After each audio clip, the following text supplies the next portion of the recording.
कि गीता बाद में पढ़ ली जाए, पहले खेला जाए। फर्स्ट अटेम्प्ट में या फ्रेशर के साथ सिलेक्ट होने के लिए स्ट्रेटेजी बहुत इंपॉर्टेंट है। सिर्फ पढ़ाई करने से तो रिपीट करते रह जाएंगे। कम 20 टाइम्स रिवीजन हो जाना चाहिए मेन एग्जाम से पहले। मुझे ऐसा लग रहा है भविष्य में नेता बनेगा। आज डॉक्टर साहब भी बड़े खुश हो रहे हैं क्योंकि बच्चे को पब्लिक प्लेटफॉर्म पे बोलते हुए पहली बार देख रहे हैं। नमस्कार दोस्तों, नीट सक्सेस सेलिब्रेशन जारी है और आज हमारे बीच में नीट का स्पेशल अचीवर है मयंक सिंह। मयंक ने कक्षा 12वीं के साथ 671 मार्क्स हासिल करके ऑल इंडिया रैंक 1531 हासिल किए 1531 में। कक्षा 12वीं के साथ मयंक ने शानदार सफलता हासिल की है और हमारे लिए गर्व का विषय है कि हमारे सीनियर हमारे चिकित्सक समुदाय के सीनियर मयंक के पापा जी शेर सिंह जी निर्वाण भी हमारे बीच में है। शेर सिंह जी खेतड़ी के Ajit hospital, government Ajit hospital में सीनियर मेडिकल ऑफिसर हैं और अब अगली पीढ़ी 12वीं के साथ मेडिकल साइंस ज्वाइन करनी जा रही है। तो अपन कुछ बातों पे डिस्कशन करेंगे। उससे पहले मैं चाहूँगा कि सापा पहनाकर डॉक्टर साहब का और मयंक का सम्मान किया जाए। उसके बाद में कुछ सक्सेस टिप्स पे अपन डिस्कस करेंगे अभी। तो सबसे पहले मैं डॉक्टर साहब का सम्मान करना चाहूँगा। डॉक्टर साहब ने कहा भाई सापा मैंने तो बहुत पहले पहन लिया था, आज बेटे की सक्सेस पे दूसरी बार सापा पहनाया जा रहा है। Thank you. और अब आज के इस सम्मान का चैंपियन मयंक हमारे बीच में है। 12वीं के साथ नीट में सक्सेस पीसीपी के बच्चों ने, काफ़ी बच्चों ने 12वीं के साथ नीट में सक्सेस हासिल की है। और साथ में मैं कहना चाहूँगा कि काफ़ी सारे जो 12वीं के साथ है उसके बाद में अधिकांश जो बच्चे हैं वो फ्रेशर नीट में सिलेक्ट हुए हैं। डॉक्टर साहब आए, बहुत बहुत बधाई और शुभकामनाएं सर। तो जैसा कि मैं बता रहा था कि मयंक 12वीं के साथ सिलेक्ट नीट में हो रहा है 671 मार्क्स के साथ, ऑल इंडिया रैंक 1531। और पीसीपी का अगर अपन रिजल्ट देखते हैं तो बहुत सारे बच्चे या तो 12th के साथ सिलेक्ट हैं या फर्स्ट ड्रॉप में, जिन्हें फ्रेशर कॉमनली कहा जाता है, फ्रेशर सेलेक्ट हैं। 12th के साथ या फ्रेशर सेलेक्ट होना निश्चित रूप से बच्चे की और संस्थान की दोनों की बड़ी उपलब्धि मानी जाती है। तो सबसे पहले तो मैं पूरे निर्वाण परिवार को बधाई देना चाहूँगा कि दूसरी पीढ़ी डॉक्टर बनने जा रही है।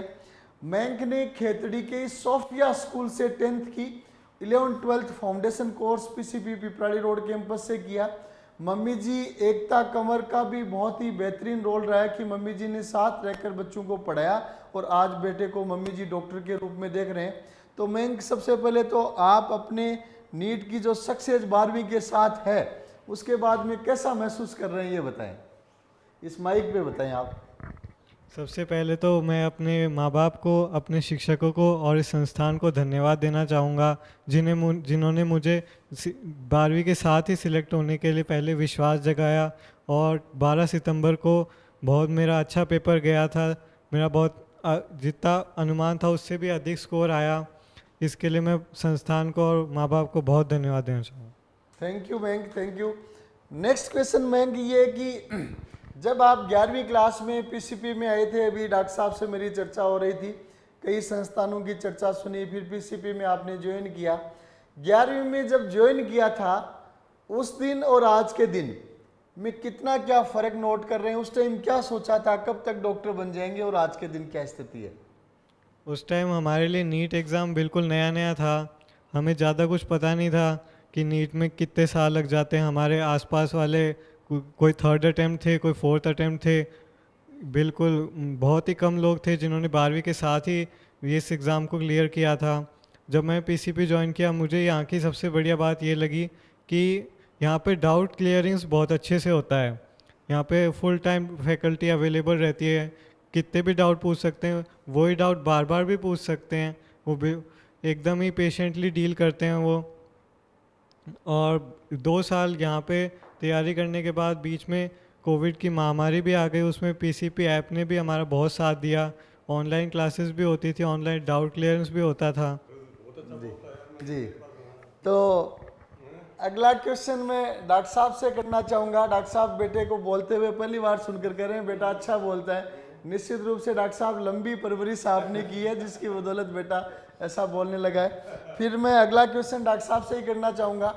आप हमारे बीकानेर मेडिकल कॉलेज के ही सीनियर रहे हुए हैं, सीनियर मेडिकल ऑफिसर हैं, और हमें बड़ी खुशी होती है कि हमारे सेम फ्रेटर्निटी से बच्चे जब निकलते हैं तो ऐसा लगता है कि हमारे सीनियर बॉसेज जो हैं उनके बच्चे भी, अभी डॉक्टर साहब से जैसा मेरा डिस्कशन चल रहा था कि मेडिकल से एजुकेशन में कैसे आए, तो बॉस को भी बड़ी खुशी है, हमें भी बड़ी खुशी है कि हमारी फ्रेटर्निटी के भी बच्चे लगातार आगे बढ़ते जा रहे हैं। तो डॉक्टर साहब दूसरी पीढ़ी डॉक्टर बनने जा रही है, तो उसके बारे में आप कहें।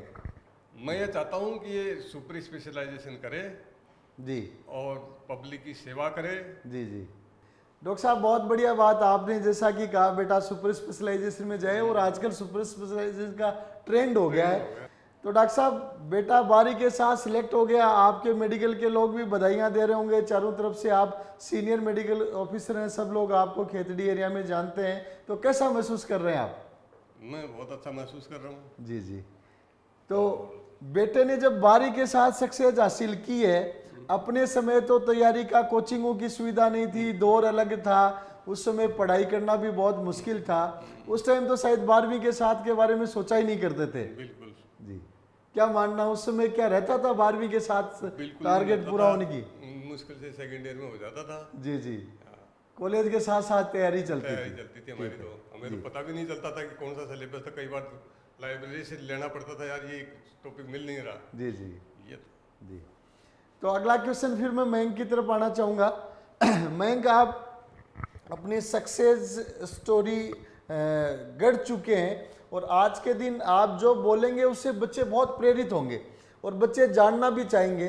तो आप बताएं, 12th के साथ सक्सेस होल्डर हैं, तो मेरा क्वेश्चन यही है कि बच्चों को 12th के साथ सक्सेस होने के लिए, या फिर कोई बच्चा रिपीट कर रहा है तो फर्स्ट अटेम्प्ट में सक्सेस होने के लिए, या नीट 2022 में सक्सेस होने के लिए जो 6 महीने बचे हैं, उसके लिए बच्चों को क्या क्या करना चाहिए?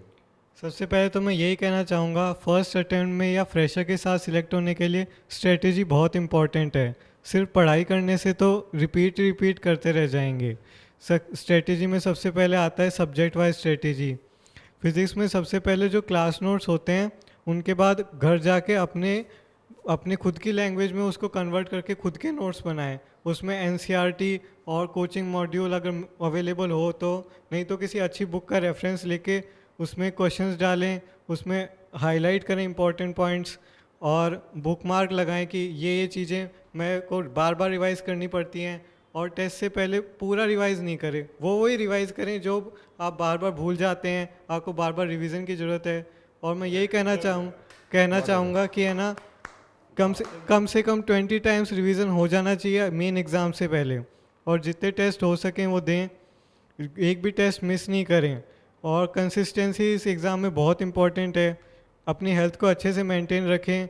अगर आप एक दिन भी बीमार होंगे तो आपका पढ़ाई का एक दिन कम हो जाएगा। आप रेस में नीट का शायद एक क्वेश्चन कम हो जाएगा। जी नीट में कुछ क्वेश्चन गलत होने के चांसेस भी बढ़ जाएंगे आपके। आप एक टॉपिक मिस करेंगे, बाद में उसे अच्छे से क्लियर करने के लिए आपको 5 दिन और खपाने पड़ेंगे, इसमें बहुत टाइम वेस्ट हो जाएगा। अच्छा रहेगा आप सर्दियों में अपनी हेल्थ बरकरार रखें और कंसिस्टेंसी के साथ लगे रहें, और कम से कम एक दिन में 10 to 12 आवर पढ़ें, और संडे वीकेंड्स में हो सके तो 15 आवर की स्टडी करें। बहुत बढ़िया मयंक, आपने तो बड़ा टारगेट दे दिया बच्चों को, लेकिन अगर बारी के साथ निकलना है या 6 महीने की तैयारी में आगे निकलना है तो सारे काम करने पड़ेंगे। आज डॉक्टर साहब भी बड़े खुश हो रहे हैं क्योंकि बच्चे को पब्लिक प्लेटफॉर्म पे बोलते हुए पहली बार देख रहे हैं। तो मैं तो बोलता ही नहीं है। जी जी जी तो निश्चित रूप से बेटे की अच्छी सक्सेस, और उसके बाद अगर बच्चा टिप्स भी शानदार तरीके से बता रहा है तो पिताजी का सीना गर्व से चौड़ा होना लाजमी है। मैं मेरा नेक्स्ट क्वेश्चन और है आपसे।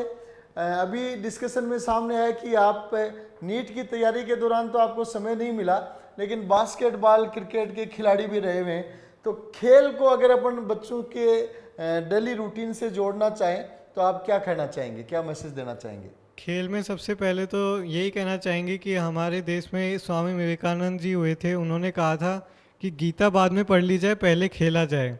खेल के लिए सबसे अच्छा ये है कि इस पे स्पोर्ट्समैनशिप स्पिरिट डेवलप होती है। ऐसा कई बार होता है कि कई बार कोचिंग के टेस्ट में रैंक पीछे चली जाती है, बहुत नीचे नीचे वाले लोग भी फर्स्ट रैंक ले आते हैं, तो उससे डिमोटिवेट बिल्कुल नहीं होना चाहिए। खेल ही हमें सिखाता है, खेल में कभी हार होती है कभी जीत होती है। खेल से एक आत्मविश्वास भी डेवलप होता है जो आपकी स्टडीज़ में ज़रूर रिफ्लेक्ट होता है। मैंने खेल के साथ योगा भी किया था और 2 साल लगातार योगा किया था, उससे मेरी मेमोरी में बहुत इम्प्रूवमेंट आया था और इससे ही मेरी सक्सेस हुई। बहुत बढ़िया। मयंक बहुत अच्छा बोलते हैं। डॉक्टर साहब मयंक को प्लेटफॉर्म पे बोलते हुए पहली बार सुन रहे हैं। डॉक्टर साहब की खुशी का ठिकाना नहीं है, इसलिए मैं 2 शब्द डॉक्टर साहब से जानना चाहूँगा। बेटा बोलता भी बहुत अच्छा है, आपको कैसा लग रहा है? मुझे ऐसा लग रहा है भविष्य में नेता बनेगा। लेकिन डॉक्टर साहब मैं कहना चाहूँगा कि नेताओं का प्रेजेंटेशन तो बातों में अलग तरीके के दावे करने में रहता है। इंटेलेक्चुअल ब्रेन आप देखिए, मयंक हर चीज़ को बड़ी अच्छी तरह से, स्पोर्ट्स से टीम स्पिरिट डेवलप होती है, पढ़ाई में कंसिस्टेंसी का क्या रोल रहता है, क्वेश्चन प्रैक्टिस का क्या रोल रहता है, बहुत महत्वपूर्ण और बहुत अच्छी बातें मयंक ने स्टूडेंट्स को बताई। और मैं चाहूँगा नीट के जो भी एस्पिरेंट्स हैं वो 12वीं के साथ सिलेक्ट होने वाले मयंक से 671 मार्क्स विद 12th मयंक ने जो हासिल किए हैं उससे प्रेरणा ले कि अल्प समय में सक्सेस कैसे हासिल की जा सकती है। तो जल्दी इसी श्रृंखला में अगले अचीवर से अगले एपिसोड में मिलेंगे। Thank you. और पूरे निर्माण परिवार को पुनः एक बार बहुत बहुत बधाइयाँ।